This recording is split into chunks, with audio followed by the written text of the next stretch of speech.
แอดเชื่อว่าพี่น้องหลายคนเนี่ยคงได้ยินคำว่า AI กันแล้วเนาะและหลายคนเนี่ยคงพอจะนึกออกว่ามันล้ำยังไงไม่ว่าจะเป็นเรื่องที่มันจะมาช่วยคิดช่วยทำงาน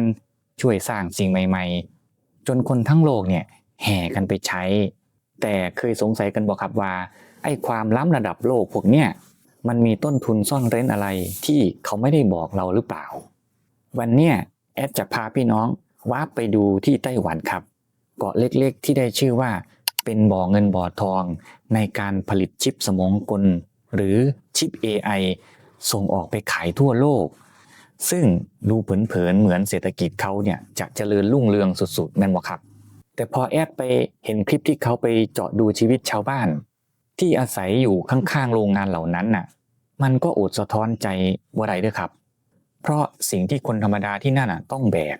เพื่อให้คนทั้งโลกเนี่ยได้ใช้ AI ล้ำๆไม่ใช่แค่น้ำและไฟฟ้าเด้อแต่มันคือสุขภาพและลมหายใจของพวกเขาด้วยครับผมพี่น้องครับเราให้เห็นภาพง่ายๆก่อนเด้อชิป AI มันก็เปรียบเสมือนสมองกลของเครื่องจักรหรือโทรศัพท์มือถือยิ่งสมองกลเนี่ยฉลาดและทำงานเร็วเท่าไหร่มันก็ยิ่งต้องใช้พลังงานและทรัพยากรในการสร้างมหาศาลเท่านั้นด้วยครับและในโลกใบนี้บริษัทที่ผลิตชิปขั้นสูงได้ดีที่สุดก็คือบริษัทใหญ่ในไต้หวันอย่าง TSMC ครับผมซึ่งมีลูกค้ารายใหญ่ระดับโลกอย่าง Nvidia หรือ Apple เนี่ยแย่งกันซื้อไต้หวันผลิตชิปขั้นสูงพวกเนี้ยส่งออกไปขายทั่วโลกมากกว่า 90% เลยด้วยครับมันก็เป็นตะเบิงยิ่งใหญ่แม่นบ่ครับแต่เบื้องหลังความยิ่งใหญ่นะมันมีอยู่3สิ่งที่ชาวบ้านต้องแบกกับผมอย่างแรกคือโรงงานทำชิปพวกเนี้ยกินไฟโหดมากเลยครับพี่น้องแค่อุตสาหกรรมอิเล็กทรอนิกส์อย่างเดียวเนี่ยก็กินไฟฟ้าของไต้หวันไปแล้วเกือบ1 ใน 4ของทั้งเกาะครับทีเนี้ยรัฐบาลเขาก็ต้องเร่งผลิตไฟฟ้าแม่นบ่ครับซึ่งส่วนใหญ่เนี่ยยังมาจากเชื้อเพลิงซากพืชซากสัตว์หรือถ่านหินและน้ำมันผลที่ตามมาคืออีกอย่างหูบ่ครับควันดำมลพิษทางอากาศและฝุ่นพิษครับลอยฟ้องเต็มท้องฟ้าเหนือหลังคาบ้านของชาวบ้านที่อยู่รอบๆโรงงานครับพี่น้องอย่างที่2ครับคือการทำชิปสมองกลเนี่ยไม่ใช่แค่ใช้ไฟอย่างเดียวเด้อแต่ต้องใช้น้ำบริสุทธิ์ปริมาณมหาศาลเอาไปล้างชิปครับพอถึงหน้าแล้งเนี่ยน้ำในเขื่อนมีน้อยลองทายเบิ่งด้วยครับว่ารัฐบาลเนี่ยเขาจัดหาน้ำให้ใครก่อนระหว่างชาวบ้านกับโรงงานชิปเขาก็ต้องส่งน้ำไปให้โรงงานชิปก่อนครับ คลองส่งน้ำเข้าแปลงน้ำเนี่ยแห้งขอดก้นคลองแตกและแหงคุณลุงเกษตรกรในคลิปเนี่ยแกเล่าทั้งน้ำตาเลยเด้อครับว่าต้นข้าวพวกเนี้ยพอเราปักดำลงไปมันก็มีชีวิตเหมือนเด็กเล็กๆนะครับกำลังต้องการน้ำและอาหารแต่จู่ๆก็ถูกตัดน้ำไปเฉยๆคลองที่เคยมีน้ำไหลเย็นๆกลายเป็นคลองแห้งๆที่ส่งกลิ่นเหม็นเน่าลอยเตะจมูกชาวบ้านเนี่ยและอย่างที่3ครับที่น่าสงสารที่สุดคือชาวบ้านในพื้นที่อย่างต้าหลินพูในอดีตพื้นที่ตรงเนี้ยเคยเป็นหมู่บ้านชายทะเลที่นกบินว่อนอากาศบริสุทธิ์ร่มรื่นสวยงามมากๆครับแต่พอโรงงานเข้ามาปล่องควันดำโรงงานเนี่ยอยู่แทบจะติดกับกำแพงบ้านของชาวบ้านเลยเด้อคุณป้าชาวบ้านวัย79 ปีเล่าว่าอยู่ดีๆเนี่ยหมอก็ตรวจพบก้อนเนื้องอกขนาด 3-4 เซนติเมตรในปอดหมอต้องตัดปอดออกไปพอผ่านไป5 ปีครับมะเร็งงอกขึ้นมาใหม่อีก2 ก้อนเพราะสูดดมมลพิษสะสมมาเป็น10 ปีมีการประเมินกันว่า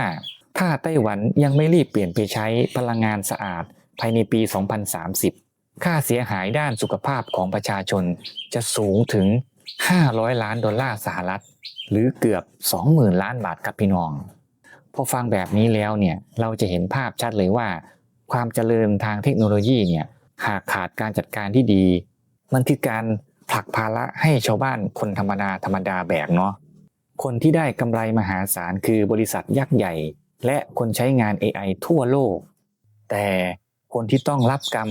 รับควันพิษและโดนตัดน้ำคือชาวบ้านตาดำๆที่อยู่ข้างโรงงานเนี่ย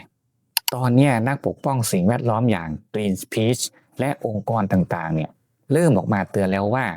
บริษัทเทคโนโลยีระดับโลกเนี่ยจะมองแค่ความแรงของชิปอย่างเดียวนะไม่ได้แล้วแต่ต้องส่องดูด้วยว่าชิปชิ้นเนี้ยผลิตมาด้วยการทำร้ายชาวบ้านและธรรมชาติหรือเปล่า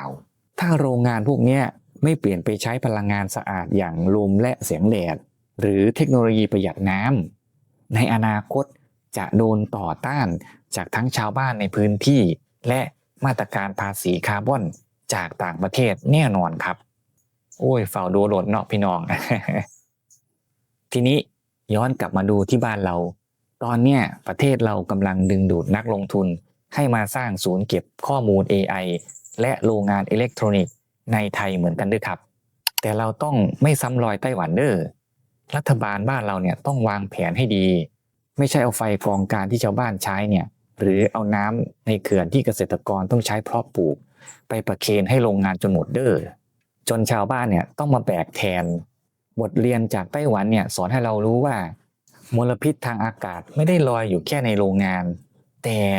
มันลอยเข้าปอดของพ่อแม่พี่น้องและลูกหลานเราถ้าเราไม่ช่วยกันสอดส่องและเรียกร้องให้โรงงานเนี่ยใช้พลังงานสะอาดบ้านเราก็อาจจะต้องเจอปัญหาโรคร้ายแบบชาวบ้านที่ไต้หวันเหมือนกันด้วยครับพี่น้องครับโลกเราเนี่ยจะพัฒนาไปไกลแค่ไหนชิปสมองกลจะฉลาดล้ำปานใดแต่ถ้าความเจริญนั้นน่ะต้องแลกมาด้วยความทุกข์ยากของชาวบ้านที่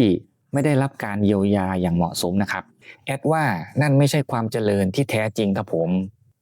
ความเจริญที่ยั่งยืนต้องเป็นความเจริญที่คนธรรมดาได้อิ่มท้องมีอากาศบริสุทธิ์หายใจและมีน้ำกินน้ำใช้ไปพร้อมกันด้วยครับถ้าชอบสาระเล่าบ้านๆแบบนี้ช่วยกดไลค์กดแชร์เป็นกำลังใจให้แอดด้วยเด้อครับแล้วพบกันใหม่ในคลิปหน้าสวัสดีครับ